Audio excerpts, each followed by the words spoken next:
हमको ये तय करना पड़ेगा कि साल भर तक घर में कोई भी फंक्शन हो, कोई भी कार्यक्रम हो, हम सोने के गहने नहीं खरीदेंगे।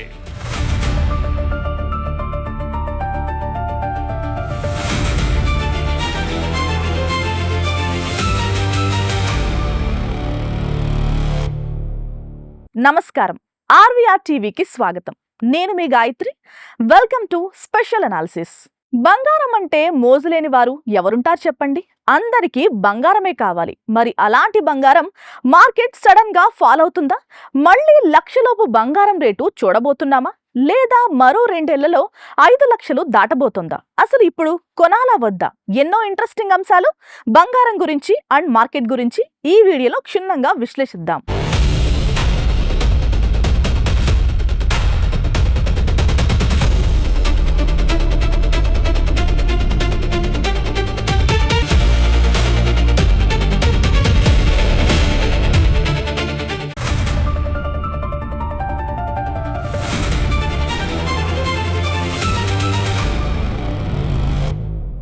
బంగారం ఈ పేరు వినగానే మన కళ్ళ ముందు మెరిసేది నగలు, మనసులో మెదిలేది భద్రత, మన ఆలోచనల్లో కనిపించేది పెట్టుబడి. ఒకప్పుడు ఇంట్లో పెళ్లి అంటే బంగారం కొనేవారు.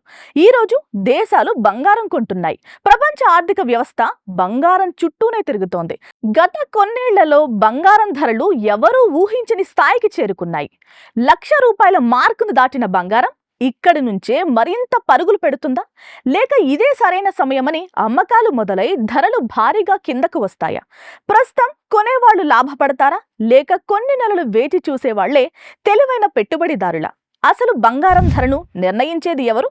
భారతదేశమా, అమెరికానా, డాలర్ బలమా, లేక ప్రపంచ యుద్ధాల భయమా?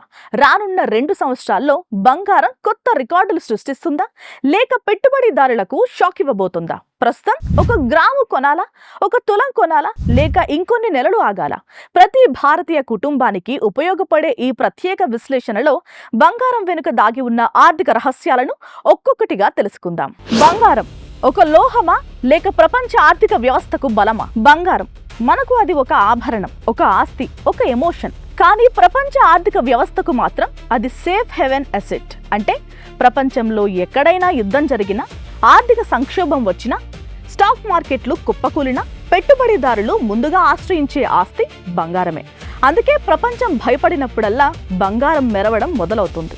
ప్రపంచ ఆర్థిక వ్యవస్థ ప్రశాంతంగా ఉన్నప్పుడు బంగారం నెమ్మదిస్తుంది. అందుకే బంగారం ధరను ఒక్క భారతదేశం నిర్ణయించదు. లండన్ బులియన్ మార్కెట్, అంతర్జాతీయ కమోడిటీ ఎక్స్చేంజ్లు, అమెరికా ఆర్థిక విధానాలు, డాలర్ బలం, కేంద్ర బ్యాంకుల కొనుగోళ్లు ఇవన్నీ ప్రతిరోజు, ప్రతి గంట, కొన్నిసార్లు ప్రతి నిమిషము కూడా బంగారం ధరను మార్చేస్తూ ఉంటాయి. భారతదేశంలో మనం చూసే రేటు అంతర్జాతీయ మార్కెట్లో ఏర్పడిన ధరకు రూపాయి విలువ, దిగుమతి సుంకాలు, జీఎస్టీ, జ్యువెలరీ తయారీ ఖర్చులు ఇవన్నీ కలిసిన తర్వాతే వచ్చే తుది ధర.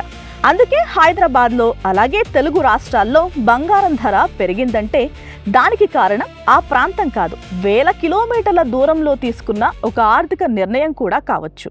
ఒకప్పుడు బంగారం ధర పెరగడానికి పెళ్లిళ్ల సీజన్, పండుగల డిమాండ్ మాత్రమే కారణం అనుకునేవారు. కానీ ఈ రోజు పరిస్థితి పూర్తిగా మారిపోయింది.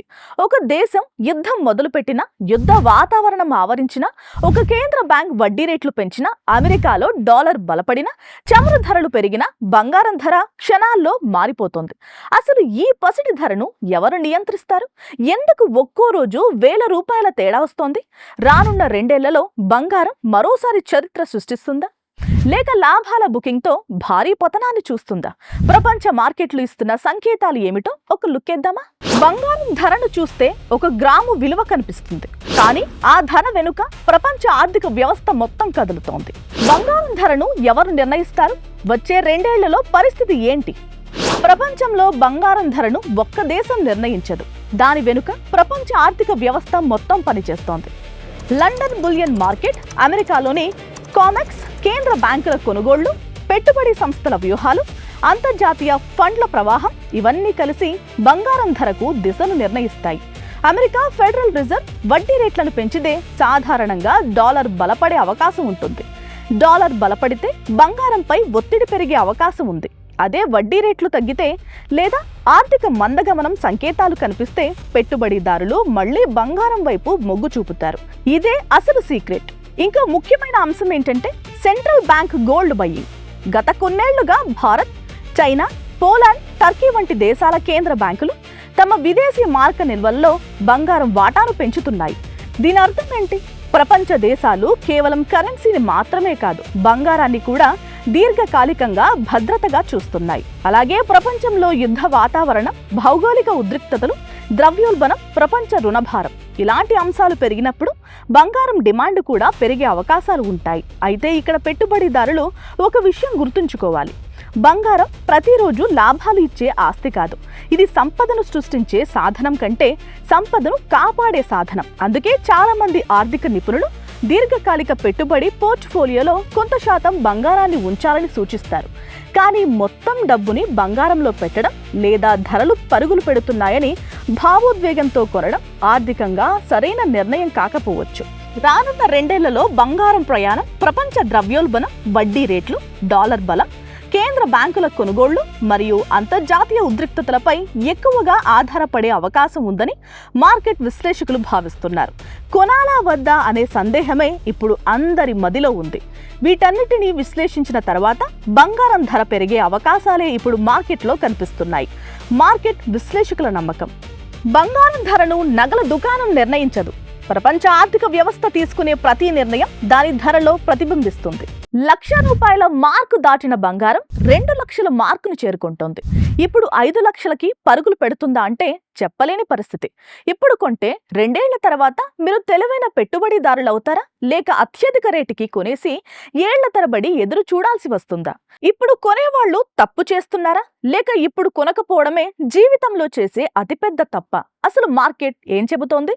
Take a look. బంగారం కొనాలా వద్దా? ఇప్పుడు అందరి మనసులో ఒకటే ప్రశ్న, బంగారం కొనాలా వద్దా? సమాధానం కొనాలి. కానీ ఎప్పుడు కొనాలి? అదే పెద్ద ప్రశ్న. ఈరోజు చాలా మంది చేస్తున్న తప్పు ధర పెరిగిన తర్వాత భయంతో కొనడం. మరికొందరు ధర ఇంకా పడిపోతుందని సహనంతో ఏళ్ల తరబడి ఎదురు చూడడం. ఈ 2 నిర్ణయాలు కొన్నిసార్లు నష్టాన్నే మిగులుస్తాయి. ఎందుకంటే బంగారం స్టాక్ కాదు, ఈ రోజు కొని రేపు అమ్మేసే ఆస్తి. అంతకన్నా కాదు, ఇది తరాల కోసం కొనే తరగని నిధి. అయితే ఇప్పుడు ₹1,00,000 పైగా ఉన్న బంగారం మళ్ళీ 80,000కు వస్తుందా? చాలా మంది మార్కెట్ విశ్లేషకులు చెబుతుందేంటి? అది జరగాలంటే ప్రపంచంలో ఒకేసారి 3 అతిపెద్ద మార్పులు జరగాలి. అమెరికా వడ్డీ రేట్లు దూకుడుగా పెరగాలి, డాలర్ అత్యంత బలపడాలి, ప్రపంచంలో యుద్ధ భయాలు తగ్గిపోవాలి. ఈ 3 కలిసి వస్తే బంగారం 10 నుంచి 15% వరకు కరెక్షన్ ఇచ్చే అవకాశం ఉందని కొంతమంది విశ్లేషకులు అంచనా వేస్తున్నారు. కానీ మరోవైపు యుద్ధాలు కొనసాగితే, కేంద్ర బ్యాంకులు ఇంకా బంగారం కొంటూ ఉంటే, డాలర్ బలహీనపడితే బంగారం కొత్త గరిష్ట స్థాయిలను చూసే అవకాశాన్ని కూడా మార్కెట్ కొట్టి పారేయడం లేదు. అందుకే ఒకేసారి 10 తులాలు కొనడం కన్నా ప్రతి నెల కొద్ది కొద్దిగా కొనడం చాలా మంది ఆర్థిక నిపుణులు సూచించే వ్యూహం. ఎందుకంటే ధర పెరిగినా కొంత కొనుగోలు జరుగుతుంది కాబట్టి, ధర పడిపోయినా తక్కువ రేటుకి మరింత కొనుగోలు చేసే అవకాశం ఉంటుంది. ఇలా టైమింగ్ కంటే కూడా ప్లానింగ్తో బంగారాన్ని కొంటే భవిష్యత్తు బాగుంటుందని నిపుణులు అంచనా వేస్తున్నారు.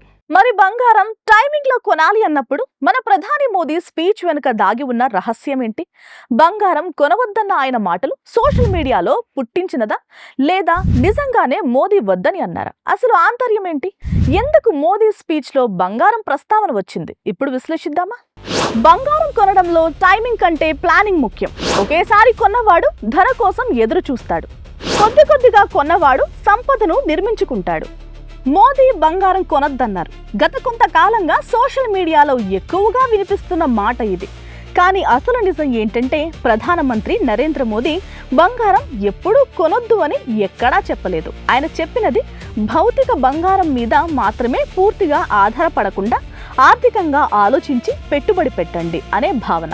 गोल्ड यानी सोने की खरीद एक और पहलू है जिसमें विदेशी मुद्रा बहुत अधिक खर्च होती है। एक जमाना था जब संकट आता था, कोई युद्ध होता था, तो लोग देश हित में सोना दान दे देते थे। आज दान की जरूरत नहीं है, लेकिन देश हित में हमको ये तय करना पड़ेगा कि साल भर तक घर में कोई भी फंक्शन हो, कोई भी कार्यक्रम हो, हम सोने के गहने नहीं खरीदेंगे, सोना नहीं खरीदेंगे। विदेशी मुद्रा बचाने के लिए हमारी देशभक्ति हमें चुनौती दे रही है और हमें इस चुनौती को स्वीकार करते हुए विदेशी मुद्रा को बचाना होगा।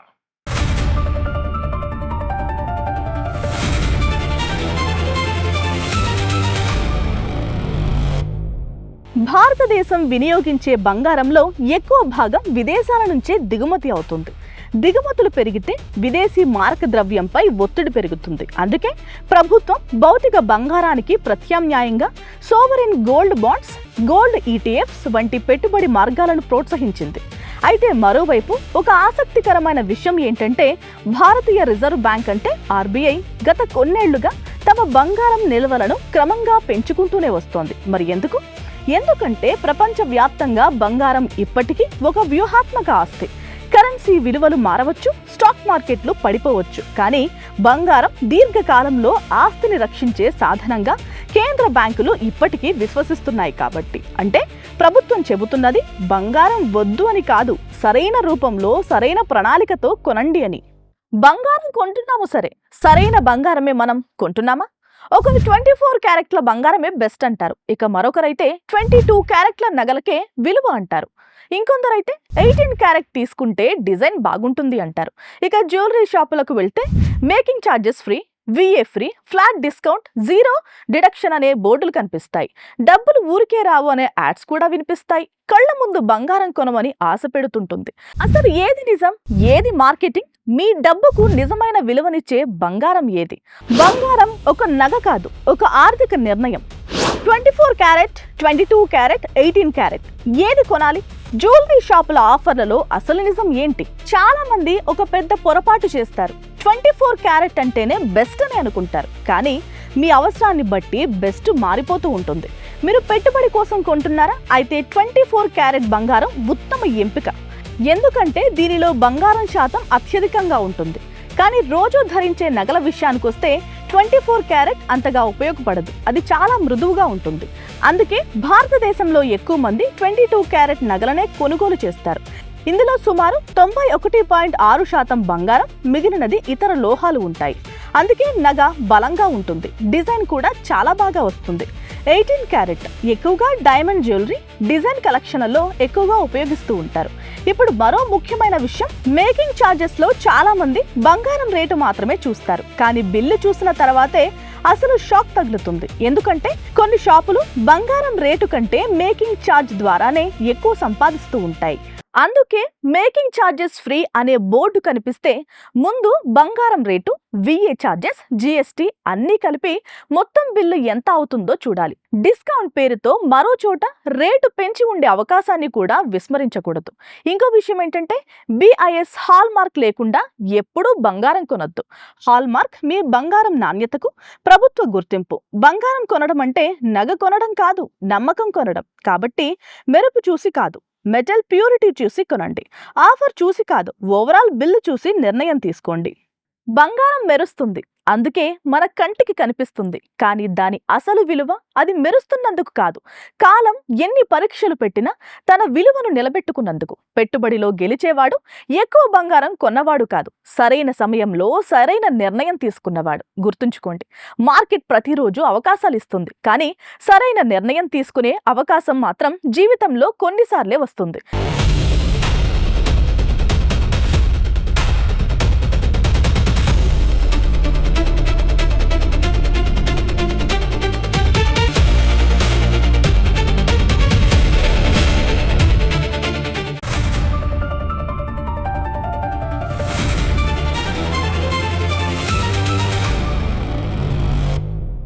ఈ వీడియో మీకు నచ్చినట్టయితే లైక్ చేయండి, షేర్ చేయండి. మరిన్ని ఇలాంటి స్పెషల్ అనాలిసిస్ కోసం మన RVR టీవీని సబ్స్క్రైబ్ చేసుకోండి. నమస్తే.